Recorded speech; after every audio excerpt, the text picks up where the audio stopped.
बंधुओं, जयराम जी की अपनों से अपनी बात में स्वागत है। मैं हूँ डॉक्टर संजय पाटीदार। किसी भी शादीशुदा बेटी के लिए मायका स्वर्ग जैसा होता है। शादीशुदा बेटी के लिए मायका शांति सुकून का घर होता है। मायका में भाई का कंधा सारी परेशानियों को, बोझ को उतारने का एक स्थान होता है। पिताजी का हाथ जब सिर पर होता है तो सारे दुख, सारे दर्द, सारी परेशानियां भूल जाती है। शरीर तो ससुराल में रहता है शादीशुदा बेटी का, परंतु उसकी आत्मा मायके में होती है।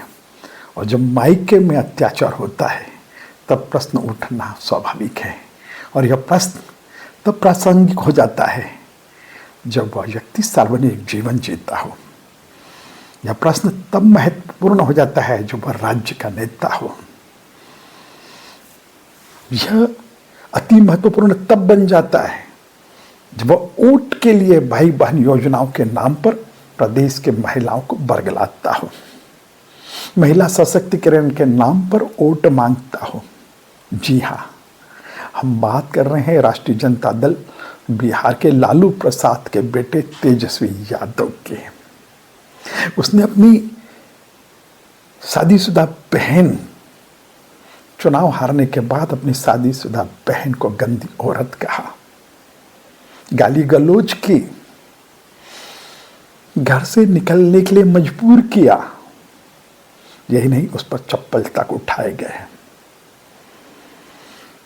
उस बेटी को निकाला जिसने किडनी दी थी। कहते एक दो मेंबर ही कम थे लालू के परिवार में, नहीं तो एक पूरी क्रिकेट की टीम होती थी। उस पूरी क्रिकेट की टीम जैसे 9 सदस्यों के परिवार में एक दो लोग और भाई भतीजे मिल जाते, काका बाबा के, तो पूरी क्रिकेट टीम हो जाती। उस पूरी क्रिकेट टीम में एक भी व्यक्ति ऐसा नहीं मिला जिसने लालू यादव को किडनी दी हो। उस बेटी ने अपनी किडनी दी। एक शादीशुदा बेटी जब किडनी देती है तो उसने कैसे अपने बेटे बेटियों को, कैसे अपने पति को, कैसे अपनी सास ससुर को तैयार किया होगा अपने पिता को किडनी देने के लिए। उस समय उसके त्याग को, उसके तपस्या को भूल गए।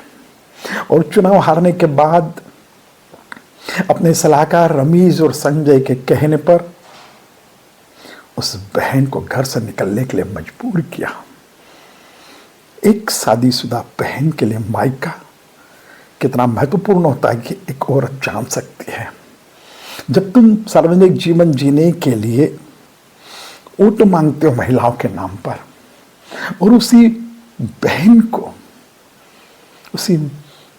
बहन को अपने घर से निकलने के लिए मजबूर कर देते हो, तुम अंदर अभी भी जंगल राज के अवशेष बाकी हैं। जो अपनी बहन का नहीं हुआ, जो अपनी सगे बहन का नहीं हुआ, वो दूसरे प्रदेश के महिलाओं का कैसे हो सकता है। राजनीति के लिए अपने घर परिवार के बहनों तक की इज्जत नहीं कर पाना, इससे बताता है कि आप अंदर अभी भी लालू यादव के जंगल राज के अवशेष बाकी है।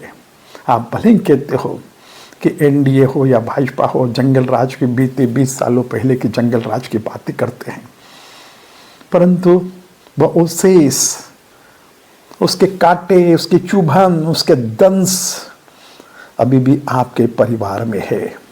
लालू राबड़ी जीवित हैं। उन्होंने अपनी बेटी को बिलखते हुए घर से बाहर जाते देखा। लालू राबड़ी कितने मजबूर होंगे जब वो इससे शामिल हैं कि अपनी बेटी को रोक नहीं पाए। बंधु, सार्वजनिक जीवन जीने वाले को अपने जीवन में सुचिता और नैतिकता, घर में एक पारिवारिकता का निर्माण जरूरी है। जो अपने घर के सदस्यों के साथ इतने बेरहमी से, निर्मम तरीके से पेश आ सकता हो, उसे सार्वजनिक जीवन जीने का अधिकार कतई नहीं है, कतई नहीं है।